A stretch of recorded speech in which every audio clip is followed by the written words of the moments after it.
হেরে গেল Argentina, Spain জিতে গেল। স্পেনের চাইতেও বেশি ব্রাজিল খুশি হইল। ফিলিস্তিনরাও দোয়া করছে যেন স্পেন জিতে। লামিন ইয়ামাল কি যে খেললো, দর্শক উঠলো মেতে। মাঠে যদি দুইটা বল থাকতো ভালো হতো, অন্য বলটি দিয়া তাইলে আর্জেন্টিনা খেলতো। কথার অর্থ বুঝা নেন কি যে বলতে চাই। পুরো সময় আর্জেন্টিনার কারোর পায় বল নাই। আরে আর্জেন্টিনার সাপোর্টাররা এখন কি বলবা, দুই একটা দিন না হয় তোমরা বোরকা পইরা চলবা।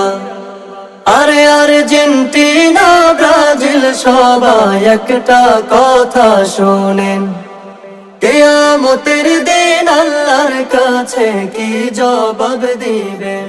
গেল আর্জেন্টিনা, স্পেন জিতে গেল। স্পেনের চাইতেও বেশি ব্রাজিল খুশি হইল। ফিলিস্তিনরাও দোয়া করছে যেন স্পেন জিতে। লামিন ইয়ামাল কি যে খেললো, দর্শক উঠলো মেতে।